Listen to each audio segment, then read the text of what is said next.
Okay, so this is going to be since I've just started recording, I'm Maestro Orlando Giovanni. This is our monthly office hours for the youth, or Kingdom Youth Rapier Marshal. I'm going to be running a small class every month right before the primary office hours. And so this is our first class, and it is on hand-foot timing. It's going to be a combination of video and me pausing the video and talking about things in the video. Without further ado, let's get started with hand-foot timing for the lunge. So what I want to look at here is primarily I'm getting the setup of our drill going first here. So the drill, we usually do this with 3 people and a Pell. We've got our Pell on the left, our fencer, an observer, and then on the far left here, once the video gets that far along, you'll see that this is our caller. Okay, so for this drill, what we're primarily working on is our fencer's hand-foot timing. And hand-foot timing is really that concept that you should primarily try to lead with the hand. Now, this drill is really a muscle memory, muscle mechanics drill. So I would avoid, the discussion of, well, people don't fight like that in combat, or whoever does things like that. And you've got to remember, this is not this isn't a play or a progression or anything like that. This is really a muscle memory, muscle mechanics drill to help with their hand-foot coordination primarily.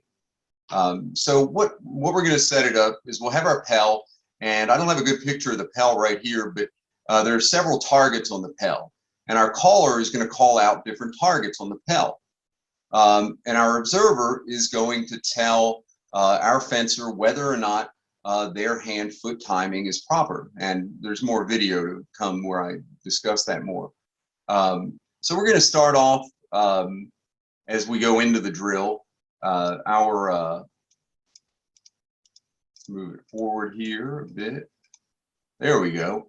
We're going to let our fencer find their measure. So you're going to give the student a chance to find the range at Larga. So Larga is basically that measure where you have to take a step with your front foot in order to reach the target. It's C range basically. So if you're thinking Agrippa or chivalric combat, you got A range, B range, and C range. This is basically C range.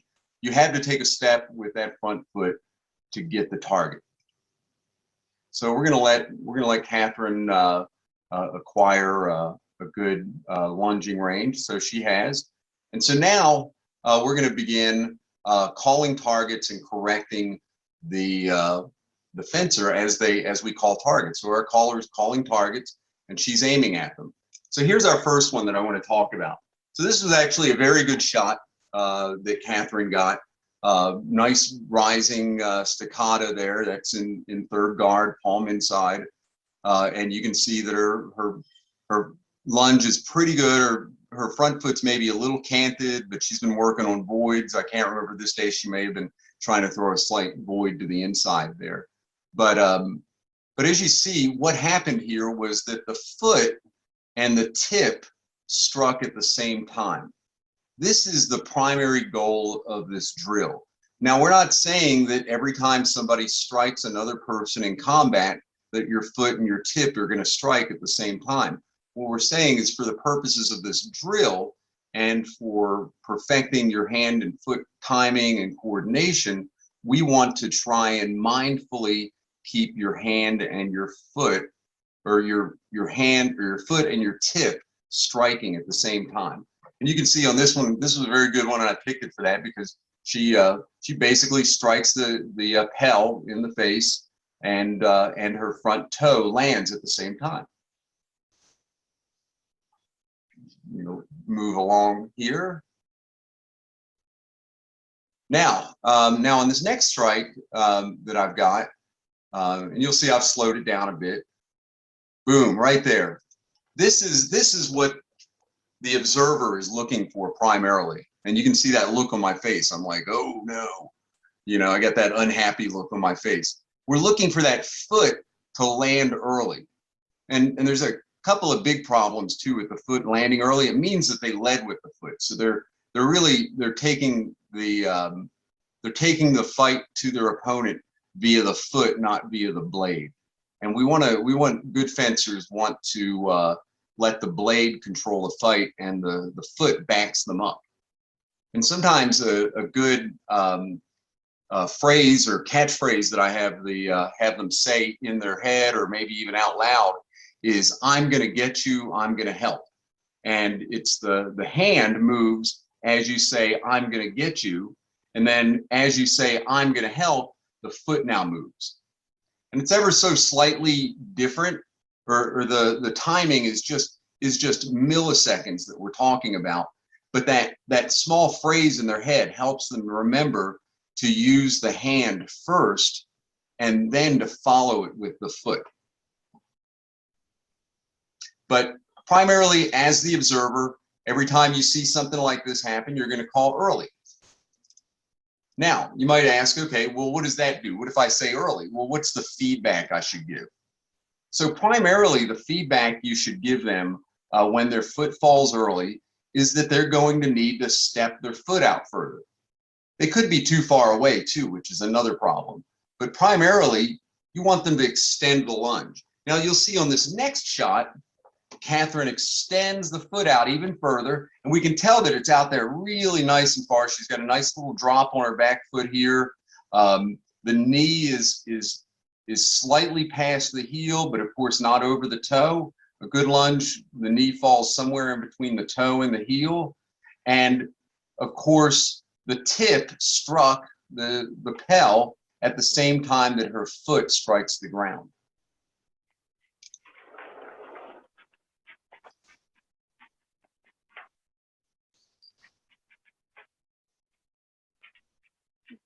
So what are some of the goals for this drill? Now, first of all, I want to say that usually what we do is we'll line up a couple of fencers and we'll do a round robin. So all of us, everybody in this round robin will just shift counterclockwise or clockwise, and then the next person goes up and we each change positions.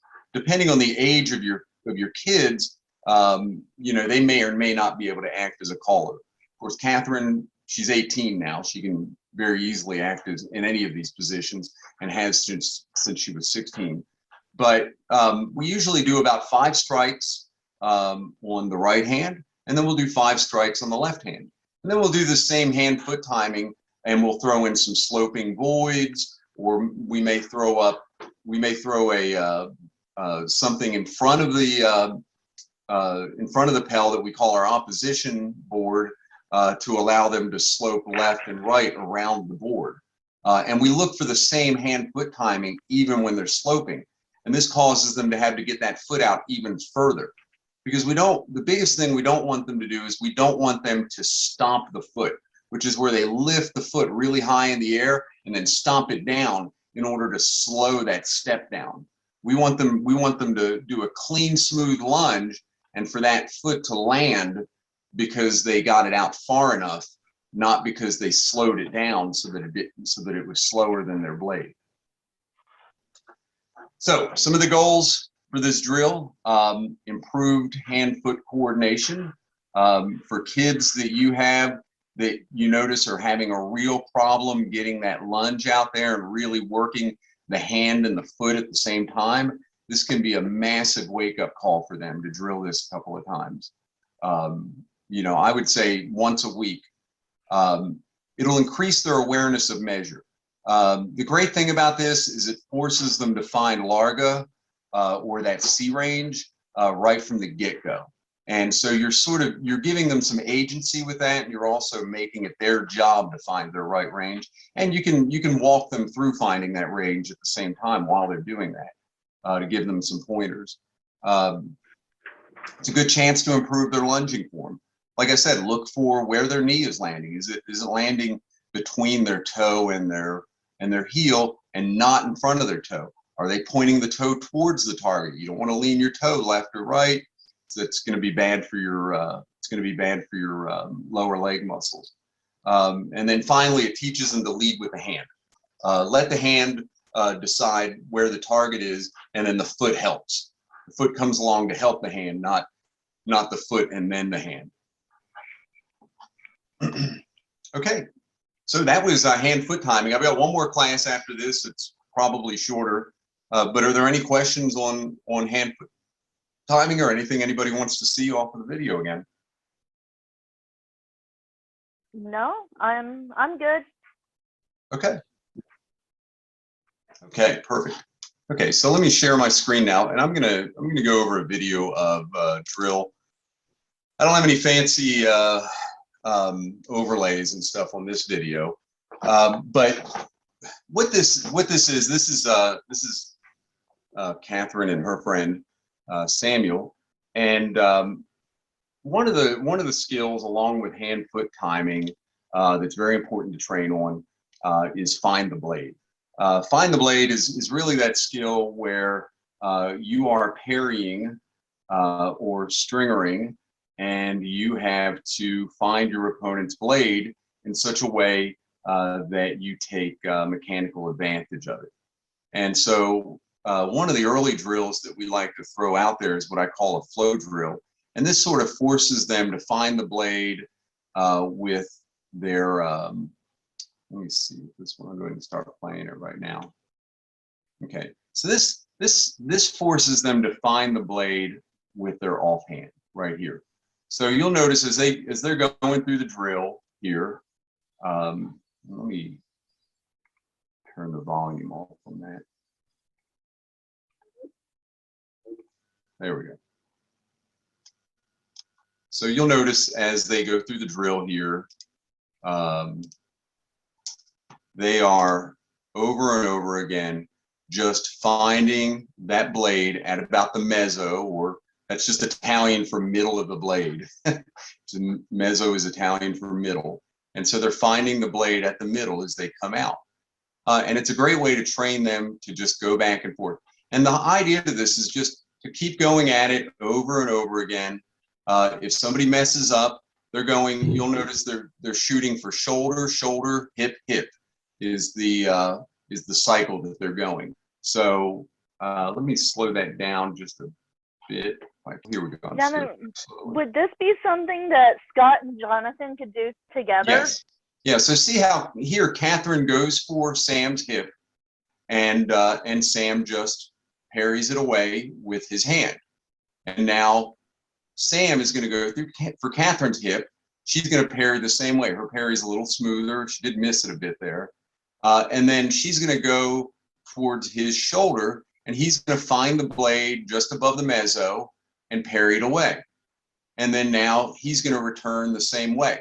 Now the idea of this drill is you're not trying to confuse your opponent. You're not trying to fool them or play games on them or see how fast you can make it happen.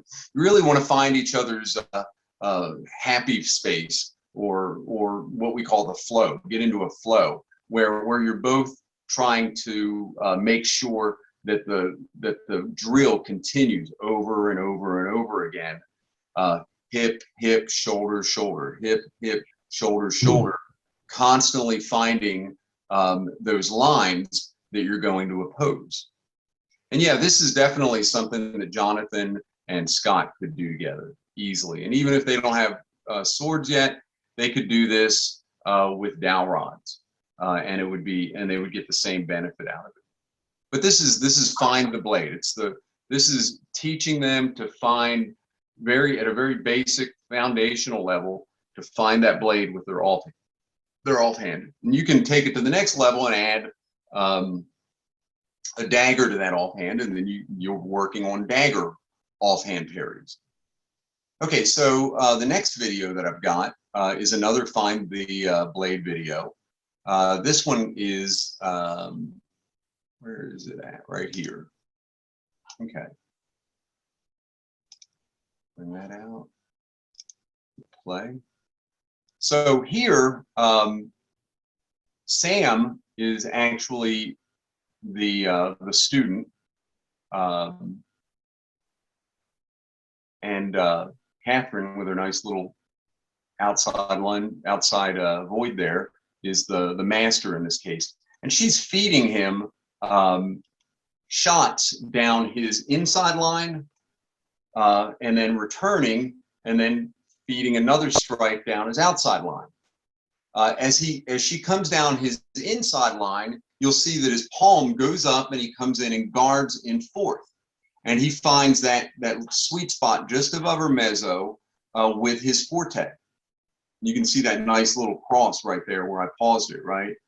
And then as they continue, she'll come down the other line, and as she comes down that outside line, same thing. He's going to find that spot just above her mezzo with his forte, and keeping his tip on her at the whole time as he does that. So notice how his tip is now ready to go into Catherine's face, and her tip has been moved offline.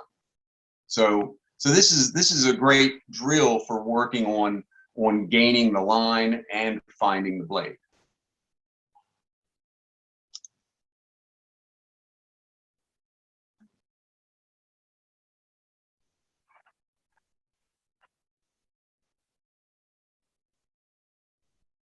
Yep, there we go. Yep, or quarta, seconda, quarta, seconda, or we just say, fourth guard. Okay. Okay, well, if there's no other questions, I'm going to go ahead and stop recording, and we can go into our normal